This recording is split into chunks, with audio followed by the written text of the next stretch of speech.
Irmãos, a paz do Senhor Jesus Cristo. Quantos estão felizes nessa noite, pode dizer glória a Deus, ou nessa manhã? O hábito de estar sempre pregando à noite acaba nos levando a repetir. Mas abra sua Bíblia, a gente não quer perder tempo, o tempo é altamente precioso, a gente também quer obedecer às regras estabelecidas quanto ao horário, e gostaríamos que você abrisse a sua Bíblia. Enquanto você abre, quero agradecer mais uma vez ao pastor Marcos Fernandes, que ele faça aniversário pelo menos umas 4 vezes por ano, para a gente desfrutar de uma festa linda daquela que foi feita aí na quinta-feira, com aquele jantar delicioso. Não dava vontade de ir embora, né? Mas esperamos em Deus que Ele repita pelo menos um culto de ação de graça. Capítulo 27 do livro de Mateus, abra a sua Bíblia. Vamos ao verso de número 33 do capítulo de número 27. Quantos acharam Mateus 27 e 33? Pode dizer glória a Deus. Glória a Deus. Mas tem umas folhinhas aí, eu espero essas folhas chegarem ao capítulo 27. Capítulo 27, verso 33, diz assim: chegando ao lugar chamado Gólgota, que significa lugar da caveira. Repete comigo, 1, 2 e 3. Chegando ao lugar chamado Gólgota, que significa lugar da caveira. Mais uma vez.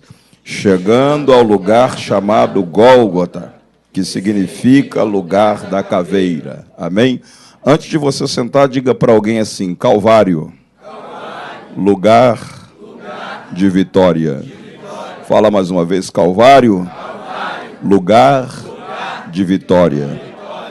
Pode tomar o seu assento, meu irmão. É baseado nesse tema que a gente quer compartilhar, de uma palavra que Deus tem colocado no nosso coração para esta manhã.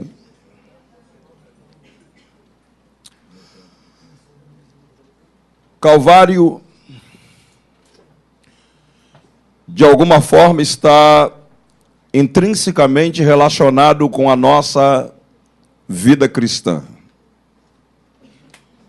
Essas palavras, tanto Gólgota quanto Calvário, fazem parte do vocabulário dos servos de Deus.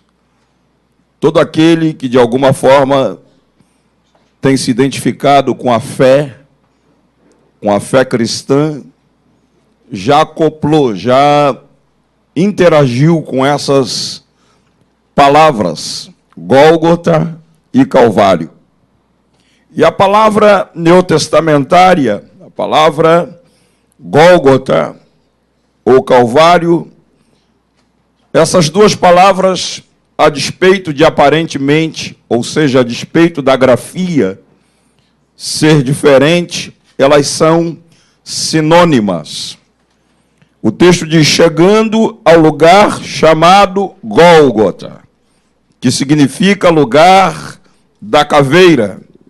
O vocábulo Calvário vem da palavra latina, calvaria, que é o mesmo que crânio, né? Então, o vocábulo Calvário vem de uma palavra latina, né? Calvaria, que é o mesmo que crânio. E o vocábulo Gólgota, que é sinônimo da palavra Calvário, é, na verdade, uma transliteração grega do termo aramaico Gólgota, que é interpretado como lugar da caveira. Então, o nome era, na verdade, nome de um monte rochoso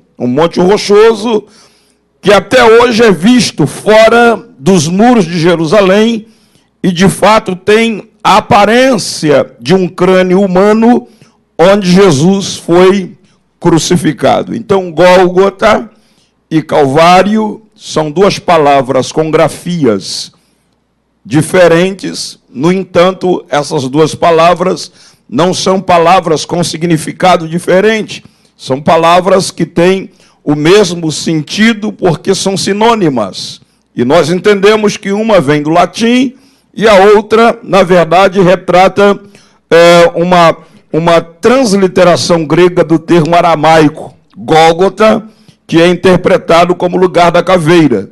E, na verdade, essa ideia de lugar da caveira é fruto de um monte rochoso que hoje é visto fora dos muros de Jerusalém e que tem aparência, de fato, de um crânio humano, aonde Jesus, lá naquele monte chamado Gólgota, ou aquele monte chamado Calvário, Jesus foi crucificado. Então, o Calvário, sob o ponto de vista humano, é um lugar macabro, porque o seu design, a sua performance, a sua estética, a sua aparência, a aparência de um crânio, a aparência de uma caveira, de fato retrata um lugar macabro, um lugar com a aparência de uma caveira. Na verdade, ao olhar para o Calvário, ninguém esperaria que daquele lugar macabro, horripilante, pudesse vir alguma coisa boa, porque a sua aparência retratava ou retrata morte.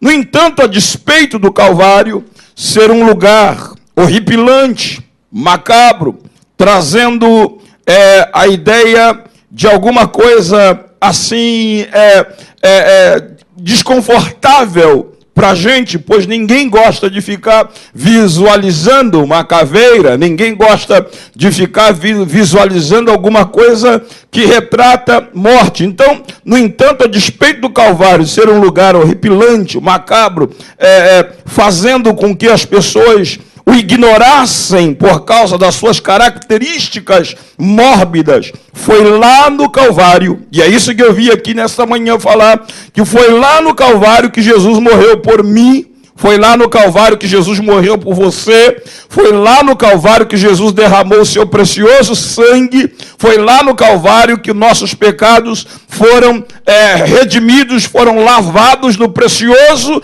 sangue de um cordeiro sem mancha e sem máculas. Quantos podem levantar a sua mão e agradecer a Deus pelo Calvário?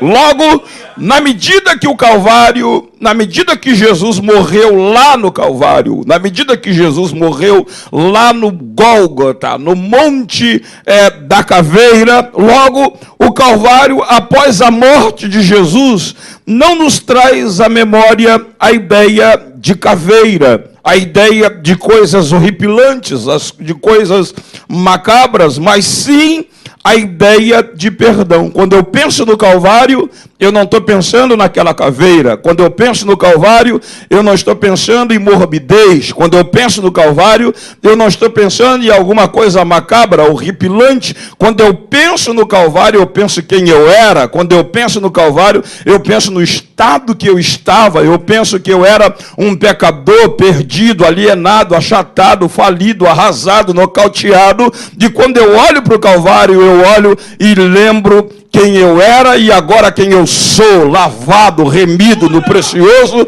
sangue de um cordeiro sem mancha e sem mácula. De maneira que o Calvário traz à minha memória perdão, o Calvário traz à minha memória remissão de pecados, o Calvário traz à minha memória reconciliação com Deus, o Calvário traz à minha memória cura, garantia de vida eterna. O Calvário agora é lugar de vitória. Quantos podem dizer comigo, Calvário? Lugar de vitória. Diga mais uma vez, Calvário, lugar de vitória. Levanta sua mão e celebra a sua vitória que veio lá do Calvário. E para provar que o Calvário de fato é lugar de vitória, eu gostaria de falar para você nesta manhã alguns milagres excepcionais que ocorreram lá no Calvário, que retrata que o Calvário de fato é um lugar de vitória. Abra sua Bíblia no capítulo de número 27 do Evangelho que escreveu Mateus e dá uma olhadinha em alguns milagres excepcionais, extraordinários que ocorreram lá no Calvário. e que, na verdade, numa manhã como esta, que é manhã de celebração da ceia, Jesus disse o seguinte: fazei isto em memória de mim. Repete comigo: fazei isto em memória de mim. A ceia do Senhor é um memorial. E, na verdade, é um memorial com o objetivo de trazer à nossa memória não o nascimento de Jesus, com o objetivo de trazer à nossa memória não os milagres que Jesus operou ao longo do seu ministério, com o objetivo de trazer à nossa memória não o fecundo ministério que Jesus desenvolveu na Palestina ao longo de 3 anos e meio. Não, na verdade, a ceia é um memorial com o objetivo que a gente traga à nossa memória o sacrifício que Jesus fez na cruz do Calvário para a remissão dos nossos pecados. Então essa manhã é uma manhã hiperoportuna, uma manhã muitíssimo especial para a gente trazer à nossa memória a obra que Jesus fez lá no Calvário e a gente celebrar, a gente adorar, a gente magnificar, a gente exaltar, a gente pegar o pão e lembrar que aquele pão retrata o corpo que Jesus foi moído lá no Calvário, no meu lugar, no seu lugar. A gente pega o cálice e lembra do sangue que Jesus derramou na cruz do Calvário para que eu tivesse livre hoje da maconha, livre da cocaína, livre da orgia, livre do mundo, livre do inferno. Eu tivesse livre para adorar. Quem está livre, solta aí um brado de glórias ao nome de Jesus. De maneira que eu vou trazer à sua memória algumas coisas, as quais ocorreram lá no Calvário. A primeira coisa o primeiro grande milagre está no versículo de número 45 do capítulo 27. O texto diz que desde a hora sexta até a hora nona, houve trevas sobre toda a terra. Repete comigo o texto, 1, 2 e 3.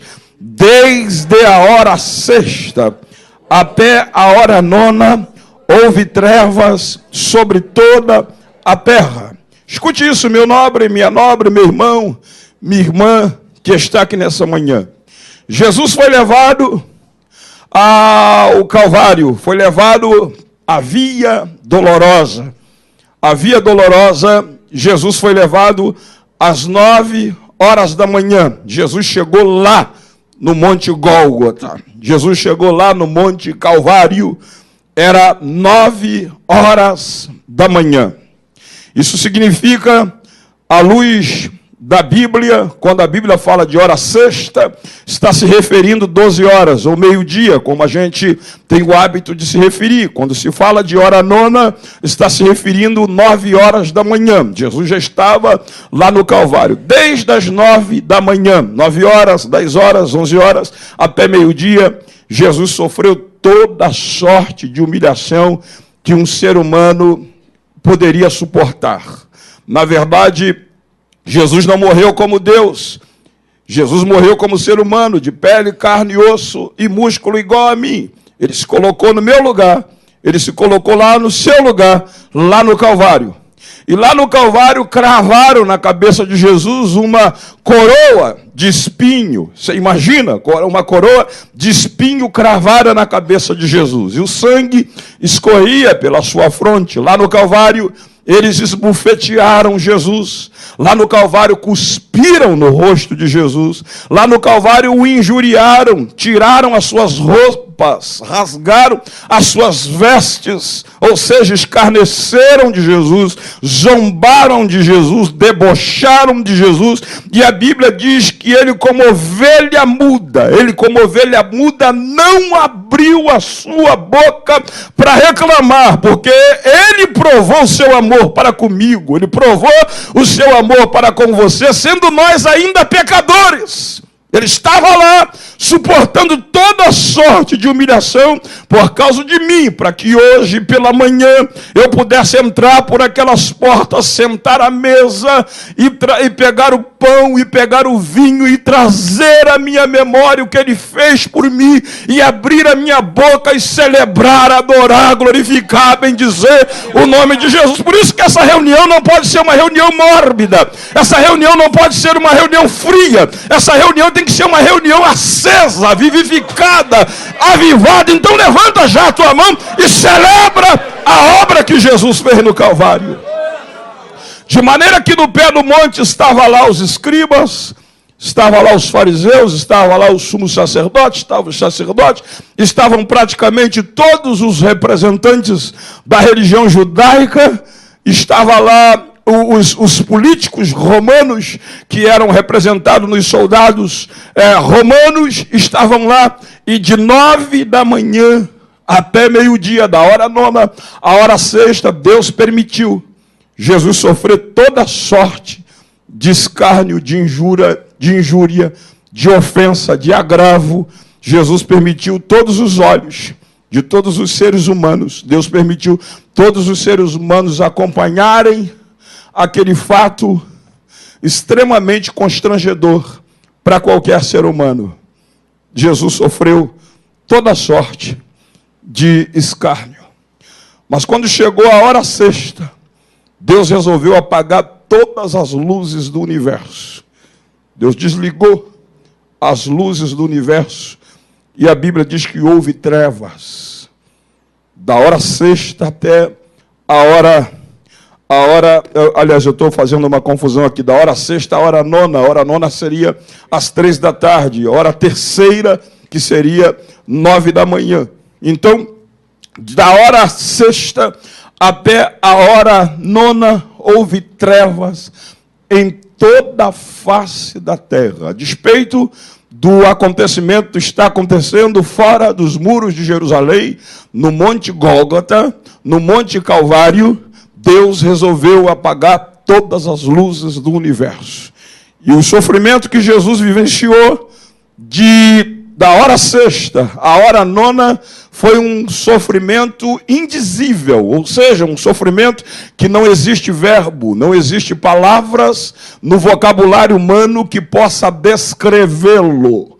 O sofrimento que Jesus sofreu da hora sexta até a hora nona foi um sofrimento que Deus não permitiu nenhum ser humano de pele, carne, osso e músculo, igual a mim, igual a você, contemplar, nem os soldados romanos, nem os sumos sacerdotes, nem os sacerdotes, nem os escribas, nem os fariseus, nem os discípulos, nenhum ser humano. Houve trevas em toda a face da terra, e Jesus, como ovelha muda, estava ali, gemendo no meu lugar, gemendo no seu lugar, para que hoje pudéssemos cantar essa música que a gente cantou aqui. Estou livre. Estou livre pelo sangue. Estou livre pelo sangue. Ah, você não pode ficar quieto. Por mais que você seja frio, por mais que você seja introvertido, por mais que você não tenha o hábito de gritar, por mais que você não tenha o hábito de falar alto, na medida que eu estou falando que Jesus sofreu para que você estivesse aqui livre hoje, você não fuma mais 1 maço, 2 maços de cigarro, você não bebe mais, você não joga mais, você não adultera mais, você não trai mais a sua família, você está livre da cocaína, da maconha, você está livre para adorar. Levanta a tua mão e celebra isso, glorifica o nome de Jesus. E isso foi o primeiro milagre que ocorreu lá no Calvário. Ocorreu lá no Calvário esse primeiro milagre. O segundo milagre está registrado no capítulo 27, verso 51, diz assim: Jesus, clamando outra vez com grande voz, rendeu o espírito. Nesse instante, o véu do templo rasgou em 2 partes, de alto a baixo. Quando chegou às 3 da tarde, na hora nona, de meio-dia, da hora sexta à hora nona, Jesus se viu praticamente só no Calvário. Porque ele chega a clamar ao Pai dizendo: Deus meu, Elohim, Elohim, lama sabachthani, Deus meu, por que tu me desamparaste? Porque Deus é santo, santo e santo. Deus não pode ver pecado. E Deus, na verdade, viu que Jesus tomou o pecado de Barrabás e jogou nas costas. Deus pegou o pecado do ladrão que estava à sua direita e na sua esquerda e jogou nas costas. Jesus pegou o pecado da mulher samaritana, o pecado da Maria Madalena. Jesus pegou o pecado do Zaqueu, o pecado do Gadareno. Jesus pegou o pecado de todos nós e jogou nos ombros. A Bíblia diz que pelas suas pisaduras nós fomos sarados. A Bíblia diz que o castigo que nos trouxe a paz estava sobre os seus ombros e pelas suas pisaduras nós fomos sarados. E aí o Pai, na verdade, como numa linguagem mais ou menos acessível à nossa inteligência, o Pai, quando vê o Filho cheio de uma carga pecaminosa da humanidade, é como se ele virasse as costas e dissesse: eu não posso contemplar tal coisa. Aí Jesus grita: Deus meu, por que tu me desamparaste? E ele grita e diz assim, Jesus clamando outra vez com grande voz, rendeu o espírito, e nesse instante ele mais ou menos grita e diz: Pai, eu sei que tu não pode ver pecado, mas eu quero te dar uma notícia, Pai. O preço está pago, meu Pai. O preço está pago, meu Pai. Eu estou pagando o preço com meu precioso sangue, vestido na cruz do Calvário. E a Bíblia diz que o véu do templo se rasgou de alto a baixo. Havia um sacrifício efetuado naquele horário no templo em Jerusalém, que era o chamado sacrifício da tarde. Os sacerdotes entravam no templo diariamente. O sumo sacerdote entrava no templo uma vez por ano para o sacrifício chamado expiação, uma vez por ano, mas o sumo sacerdote era uma vez por ano, mas os sacerdotes faziam o sacrifício da tarde. O sacrifício era exatamente na hora nona, quando os sacerdotes estão entrando no templo. Porque se fosse hoje, meu amigo, meu irmão, minha irmã, você não poderia entrar aqui para pegar o pão. Você não poderia entrar aqui para pegar o cálice. O máximo que você podia chegar lá fora, no átrio exterior. E lá, se o pastor Marco fosse o sacerdote, você trazia a sua oferta pelo seu pecado, entregava na mão do pastor Marcos, e o pastor Marcos é que iria entrar no lugar santo para oferecer o sacrifício em prol dos seus pecados. E era assim que se procedia. E era 3 da tarde, e o sacerdote estava entrando. Quando ele entra, que fica de cara com o véu, porque no lugar santo dos santos, ele não tinha acesso, era só o sumo sacerdote uma vez por ano. Quando ele está de cara com o véu, daqui a pouco Deus mete a mão naquele véu, de alto a baixo, e o rasga. Quando Deus rasga aquele véu, aquele sacerdote que nunca tinha visto o lugar santo, porque ele não era sumo sacerdote, ele fica pasmo, boquiaberto, sobressaltado com a magnitude da glória que estava no lugar santo, e ele imaginou que ele iria morrer, mas ali estava aquilo que o escritor, a carta aos Hebreus disse, que ele abriu um novo e vivo caminho para que eu e você entrasse. Arabaxúria, levanta a tua mão. É um privilégio estar aqui nesta manhã adorando. É um privilégio ouvir a palavra de Deus. É um privilégio falar línguas estranhas. É um privilégio ser batizado com o Espírito Santo. É um privilégio profetizar. É um privilégio estar aqui na presença de Deus, porque o véu já foi rasgado.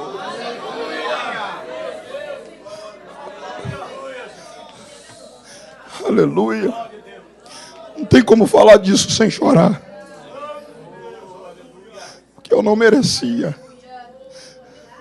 Você não merecia. Nós não merecíamos. Mas ele foi lá em cima. Suportou aquela dor todinha. Aquele escárnio e humilhação. Ele sofreu tudo aquilo. Para que hoje a gente estivesse livre. Para entrar no Santo dos Santos.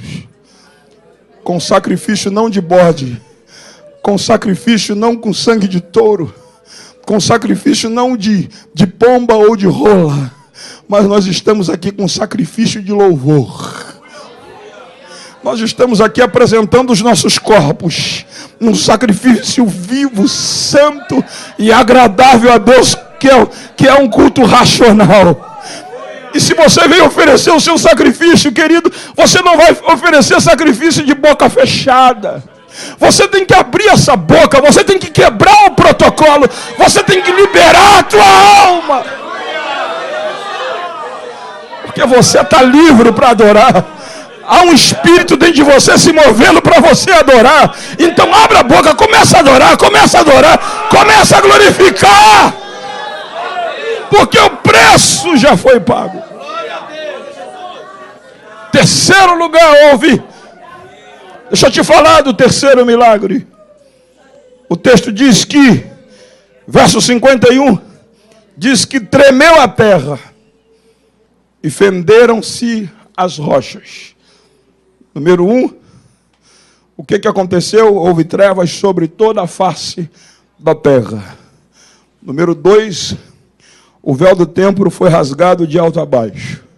Número 3, um grande terremoto.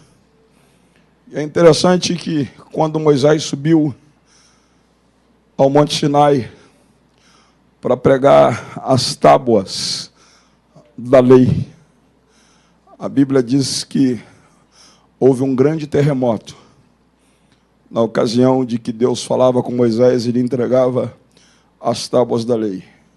A terra tremeu.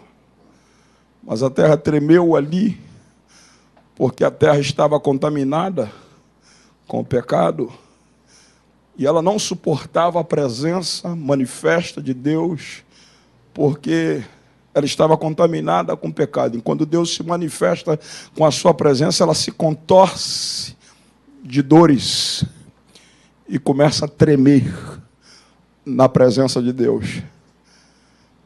Agora aqui no Calvário, quando Jesus disse: Pai, o preço está pago. Havia uma expectativa, não só dos seres humanos, mas havia uma expectativa de toda a criação. A Bíblia diz que a criação aguarda com expectativa o dia da redenção. A Bíblia diz que toda a criação geme com gemidos inexprimíveis, aguardando o dia da redenção. Então a criação aguardava com expectativa aquele momento. E quando Jesus disse: Pai, o preço está pago, a terra agora treme, não se contorcendo de dores, mas como se ela estivesse aplaudindo o sacrifício que Jesus fez na cruz, porque a terra está debaixo de promessa.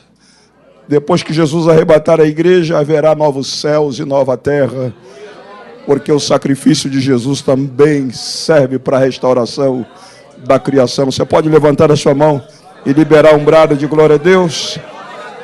Em quarto lugar, abra sua Bíblia e olha no verso 52, já estou terminando, pastor. Verso 52 diz assim: abriram-se os sepulcros.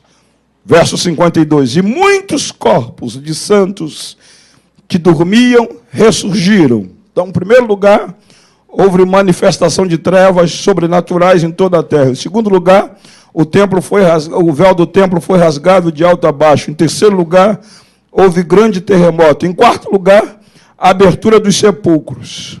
Quando Jesus disse: Pai, o preço está pago, Deus foi lá no cemitério de Jerusalém e abriu os sepulcros de todos os santos do Antigo Testamento. Deus abriu o sepulcro de Abraão, o sepulcro de Isaac, de Jacó, o sepulcro de Sara, de Rebeca, o sepulcro das 12 tribos, dos representantes das 12 tribos, o sepulcro de Jeremias, de Isaías, de Joel, de Ezequiel, de Débora, de Ana. Abriu o sepulcro de todos os santos quando Jesus disse: Pai, o preço está pago. E o sepulcro ficou aberto na sexta-feira de madrugada, ficou aberto no sábado até domingo de madrugada. porque ninguém poderia ressuscitar antes de Jesus. Porque a Bíblia diz que Jesus é a primícia dos que dormem. Então ninguém podia ressuscitar. Então ficou aberto, só ficou aberto. E o quarto grande milagre foi o milagre da mortalha de Jesus. Não vou ler por causa da exiguidade do tempo, mas o texto diz, em João capítulo 20, do verso 1 a 8, diz assim: na madrugada do primeiro dia da semana, sendo ainda escuro, Maria Madalena foi ao sepulcro e viu que a pedra foi revolvida da entrada. Correu ela e foi ter com Simão Pedro e com o discípulo a quem Jesus amava, e lhe disse: tiraram do sepulcro o Senhor, e não sabemos aonde o puseram. Então Pedro saiu com outro discípulo e foram ao sepulcro. Os dois entraram juntos, mas o outro discípulo correu mais depressa do que Pedro e chegou primeiro ao sepulcro. Abaixando-se, viu no chão os lençóis de linho fino, mas não entrou. Chegando Pedro, que o seguia, entrou ao sepulcro e viu no chão os lençóis, o lenço que cobria a cabeça de Jesus. O lenço não estava com os lençóis, mas enrolado num lugar à parte. Finalmente entrou também o outro discípulo, que chegara primeiro no sepulcro e viu e creu. Quando Jesus morreu, havia 2 discípulos ocultos de Jesus, os quais creram em Jesus, mas devido à função nobre e relevante que eles exerciam no contexto da sociedade judaica, tanto Nicodemos, que era príncipe dos judeus, fazia parte do Sinédrio, quanto também o senador José de Arimateia. Eles se converteram, mas não se pronunciaram publicamente como discípulos de Jesus. Mas quando Jesus morreu, que houve trevas em toda a face da terra, quando Jesus morreu, que o véu do templo foi rasgado de alto a baixo, quando Jesus morreu, que a terra tremeu, que os sepulcros dos santos se abriram, eles não conseguiram ficar no anonimato.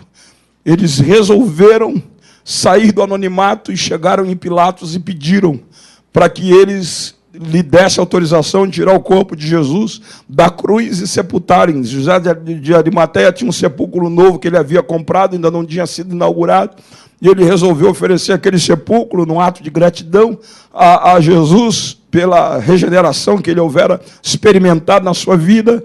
E aí ele contagia Nicodemos e os dois combinam. Bom, nós não fizemos nada ao longo de 3 anos e meio de ministério de Jesus, ficamos no anonimato, com medo de sofrer retaliação devido à nossa função, mas nós não vamos ficar mais em cima do muro, nós vamos agora, o que a gente não fez com ele em vida, a gente vai fazer num ato de gratidão. E foram lá, compraram linho fino, e fizeram uma composição de mirra com aloés, para embalsamarem o corpo de Jesus. Embalsamaram o corpo de Jesus com aquela especiaria era mais ou menos como o pinche, que você vê aí na fabricação de asfalto. Depois que fizesse aquela especiaria, embalsamasse o corpo de uma pessoa, ninguém conseguia tirar o corpo dali de dentro, a não ser que fosse quebrando todos os ossos da pessoa para o corpo sair dali. Ora, se a pedra do sepulcro, que era uma pedra enorme, não pôde segurar o meu Senhor lá dentro, uma especiariazinha de mirra e aloé também não conseguiu segurar o corpo do meu Senhor ressurreto. E é interessante que ele ressuscita, e ele é uma pessoa que demonstra para a gente que ele não é uma pessoa bagunceira, mal educada, porque tem muitos de nós que levantam da cama, a mulher pode estar hiper atarefada, a gente não tem coragem de arrumar o travesseiro que a gente dormiu e nem dobrar a roupa de cama ou arrumar a cama para ajudá-la. Mas Jesus retrata o quanto que ele é organizado, ele ressuscita dentre os mortos. Havia urgência da sua aparição, mas aí ainda foi capaz de dobrar os lençóis, arrumar o lencinho no canto, bem direitinho, para dizer para mim e para você que a nossa espiritualidade não nos leva a ser bagunceiro, desorganizado.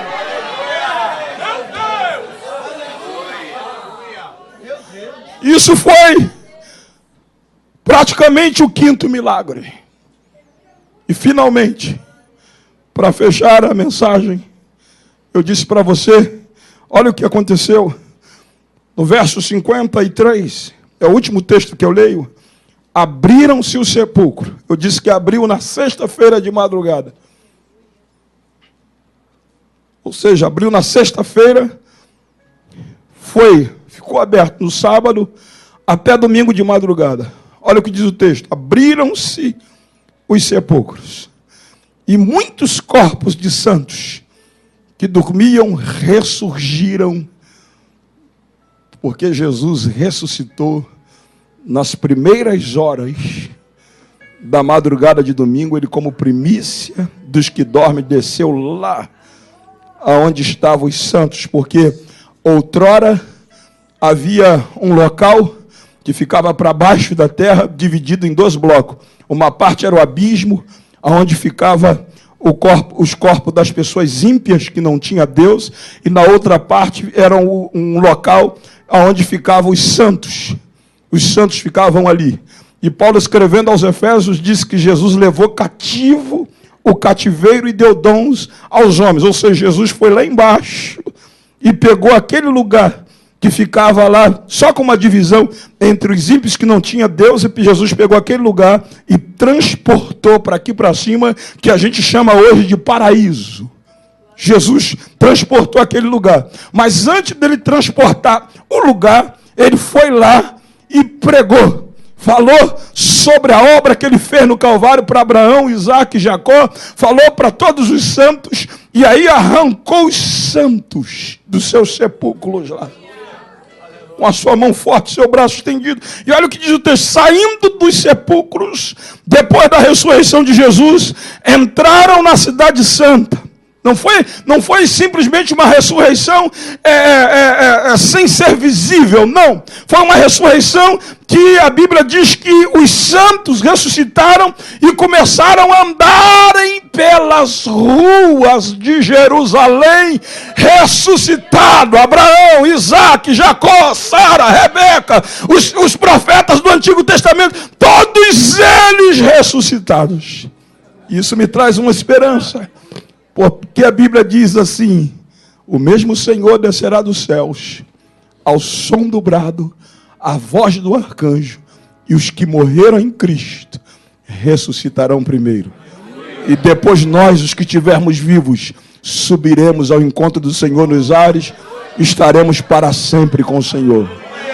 Se acontecer com eles lá, vai acontecer com aqueles antes queridos nossos que já foram. Eles vão ressuscitar primeiro. E num abrir e fechar de olhos, 17 milésimos de segundo, a gente vai se juntar a eles e a gente vai se encontrar com o Senhor nos ares. E isso está para acontecer a qualquer momento. Por isso eu disse, houve 6 milagres no Calvário. O milagre das trevas em toda a face da terra, o milagre do véu do templo, o milagre da terra que tremeu, o milagre dos sepulcros dos santos, o milagre da mortalha e o milagre da ressurreição dos santos. Por que que Deus, tão perfeito, em vez de fazer 6, não fez 7? Porque Deus deixou o 7º para ser realizado na sua vida. Você não está entendendo? Para ser realizado na tua vida nessa manhã de Santa Ceia. Se você acredita em milagre, põe a mão no seu coração agora. E você não vai pedir nada. Você só vai louvar pela obra do Calvário. Aliás, desculpa, mas é tão nobre o que eu estou falando que não dá para a gente fazer isso sentado. Eu queria que você fizesse em pé. Aliás, nem colocasse as mãos no coração. Eu queria que você levantasse as 2 mãos. Aleluia. E o Lucas, salte aí, Lucas. Seja essa ou seja aquela do sangue. Não interessa. O que eu quero é que você quebre o protocolo agora. Olha para você. Lembra quem você era. Você estava no mercado de escravo. O certificado de dívida que havia contra ti nas ordenanças de Deus era impagável. Mas Jesus foi lá no mercado de escravos, pegou o certificado de dívida que havia contra você nas ordenanças de Deus, cravou esse certificado na cruz do Calvário e disse: Pai, o preço está pago. Agora eles são comprados com o meu precioso sangue. E eles me pertencem. E eu quero eles para me adorarem, tanto no corpo quanto no espírito, os quais me pertencem. Se você reconhece a obra da cruz, levanta sua mão, mas é levantar mesmo, sem preguiça. É levantar mesmo no ato de gratidão. Abre a tua boca e vai só adorando. Vai só adorando. Solta aí, Lucas. Vai adorando. Vai adorando. Vai adorando. Vai adorando. Abre a boca. Quero escutar você cantar. Diga bem forte. Que nos faz, aleluia. Levanta a mão e adora. Neves, aceitos como amigos de Deus. Nada além do sangue, nada além do sangue de Jesus, que nos lava, aleluia, dos pecados. Glória a Deus. E nos traz restauração. Nada além do sangue, de Jesus. Levante uma das mãos, as duas mãos levantadas, diga comigo: Senhor. Diga mais forte: Senhor, eu te agradeço pelo teu ato naquela cruz, para me perdoar, para me resgatar, para me libertar e me fazer um cidadão do céu. Obrigado, Senhor, porque a tua promessa é de vida, é de paz e não de morte. Obrigado, meu Deus, em nome de Jesus. Vamos aplaudir ao Senhor. Aleluia. Porque eu recebi do Senhor o que também vos ensinei, que o Senhor Jesus, na noite que foi traído, tomou o pão.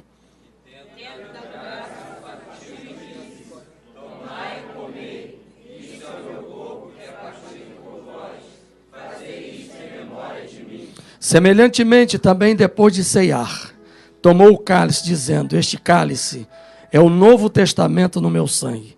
Fazei isto todas as vezes que beberdes, em memória de mim.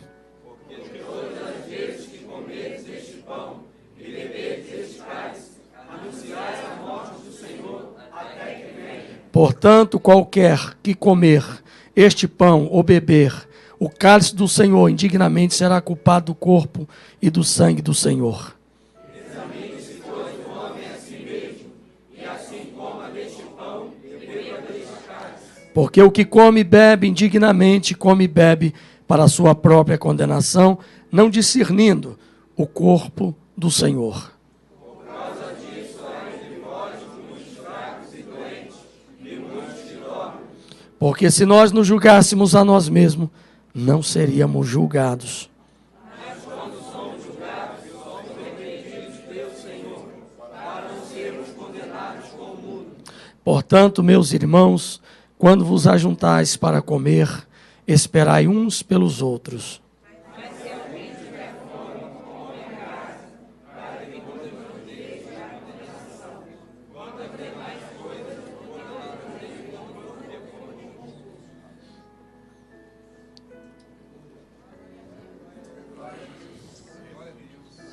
quando ele recebe essa missão, quando Jesus fecha a sua missão com um ato profético antes de sua morte, o que era para os discípulos algo novo.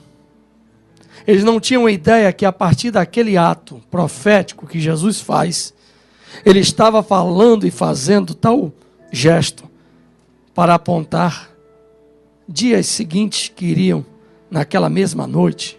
Logo em seguida iria acontecer uma série de coisas. Mas o que deveria ficar na mente deles era aquele partir do pão. É o momento em que ele diz: eu recebi do Senhor o que também vos entreguei, que na noite que foi traído, tomou o pão e disse: este é o meu corpo. A morte de Jesus, como já disse uma vez, não foi um relapso, não foi um descuido de Deus. Ah, tadinho de Jesus, sofreu tanto, não era para ter sofrido. Meu Deus, o Judas, olha que Judas terrível, vendeu Jesus, não era para Jesus ter morrido. Meu Deus, podia ter sido evitado. Nada disso, não precisava ter sido tanto sofrimento. Não, irmão, ele veio para isso. Ele teve a visão do Getsemane. Quando ele viu aquela visão, ele disse: Pai, se possível for, passa de mim esse cálice, mas todavia faça-se a tua vontade. Porque se Jesus não cumpre esta missão, eu e você, nós não estaríamos aqui. Não teríamos possibilidade.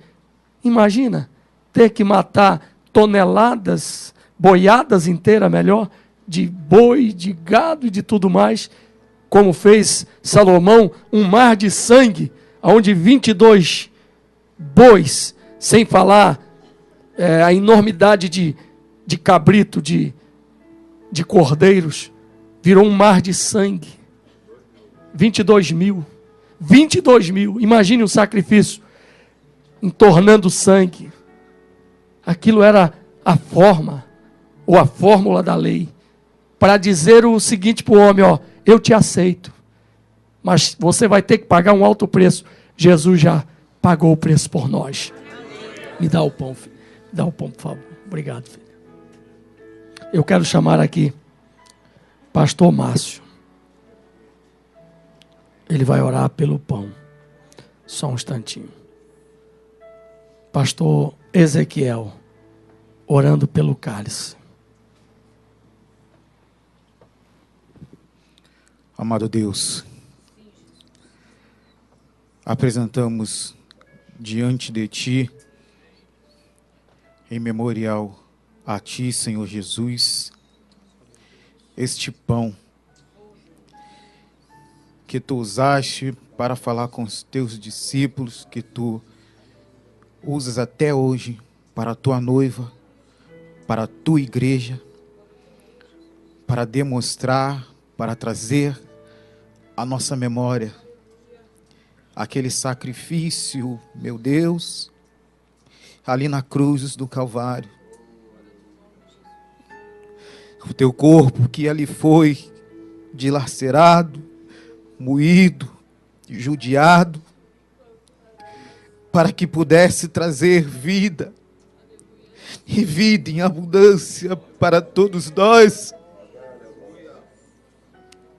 Deus, mesmo sendo nós imerecedores de tão grande amor,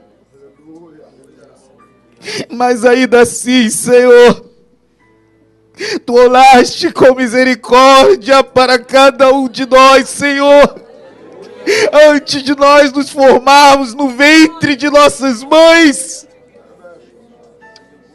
e estabeleceu a salvação, a religação, ó Deus, para contigo.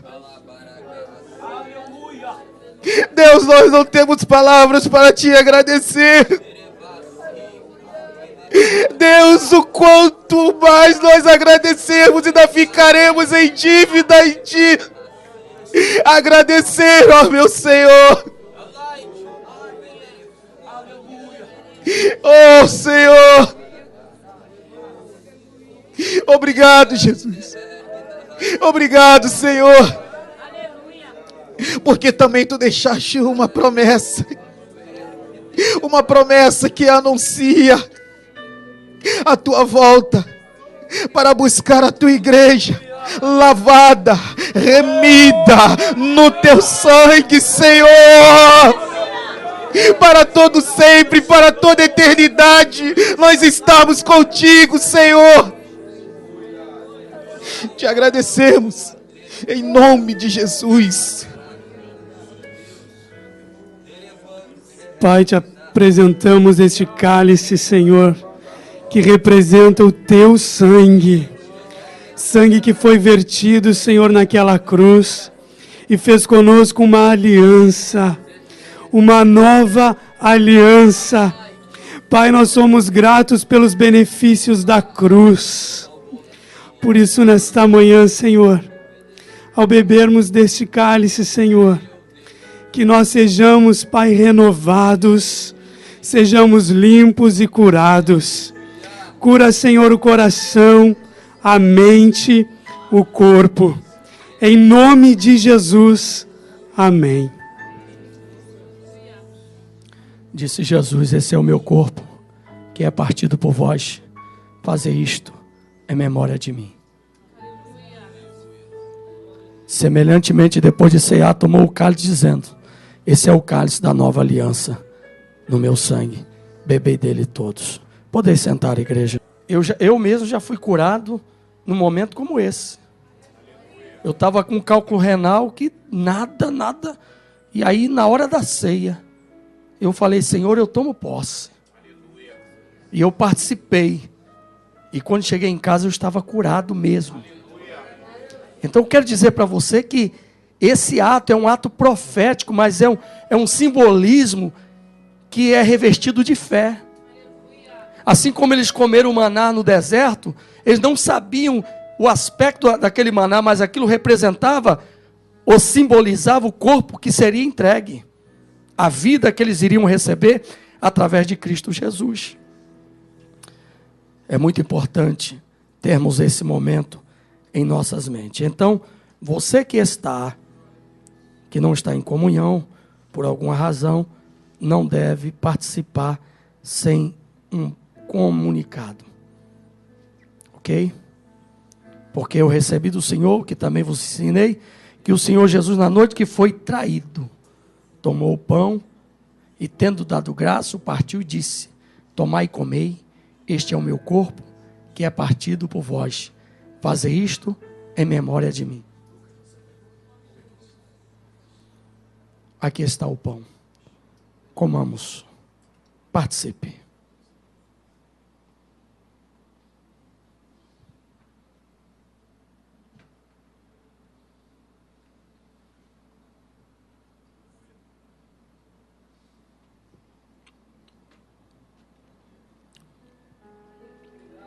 Semelhantemente também, depois de cear, tomou o cálice, dizendo: esse cálice é o novo testamento no meu sangue.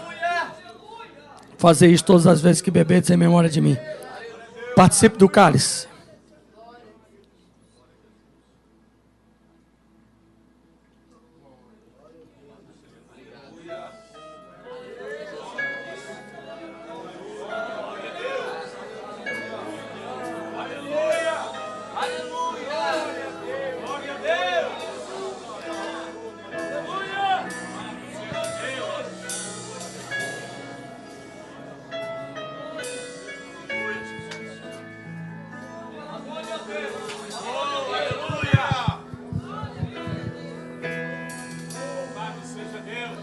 Sua morte ali na cruz, carregando a minha dor, você se expôs por mim.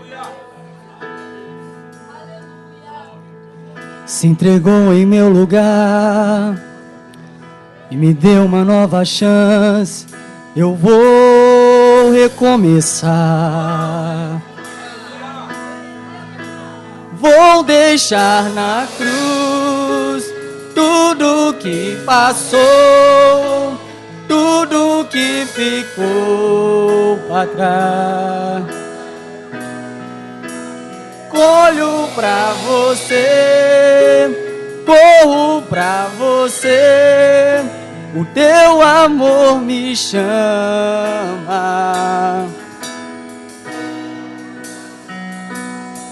Sua morte ali na cruz, carregando a minha dor, você se expôs por mim. Se entregou em meu lugar e me deu uma nova chance. Eu vou recomeçar. Deixa na cruz. Vou deixar na cruz tudo que passou, tudo que ficou para trás. Olho pra você, corro pra você, o seu amor me chama. Vou deixar na cruz, vou deixar na cruz tudo que passou, tudo que ficou pra trás. Olho pra você, corro pra você, o seu amor me chama. Só a igreja declara isso. Vou deixar na cruz tudo que passou. Deixa lá, meu amado irmão, tudo que ficou para trás.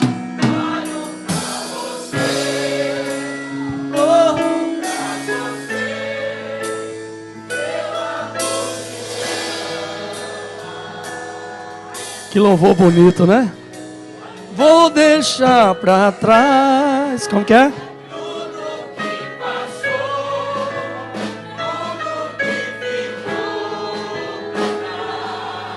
Que mais?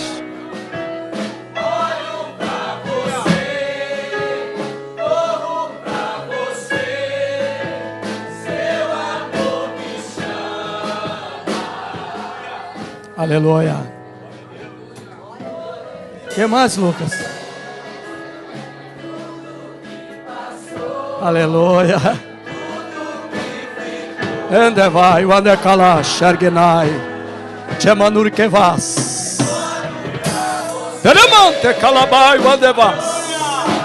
Anche, Omanai, Wandevas. Levanta a tua mão e adore a Deus aí. A unção de Deus está aqui. Oh! Fique em pé. Repita essa frase. Vou.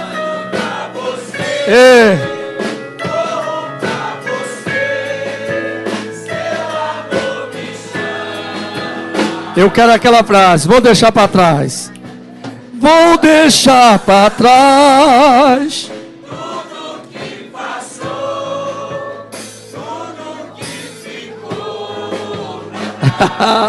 Aleluia.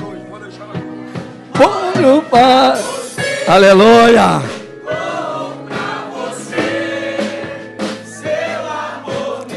A frase é para deixar na cruz, né? Vou deixar na cruz, vamos lá.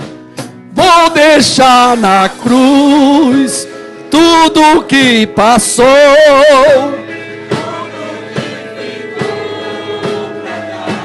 Aleluia. Pra você. Aleluia.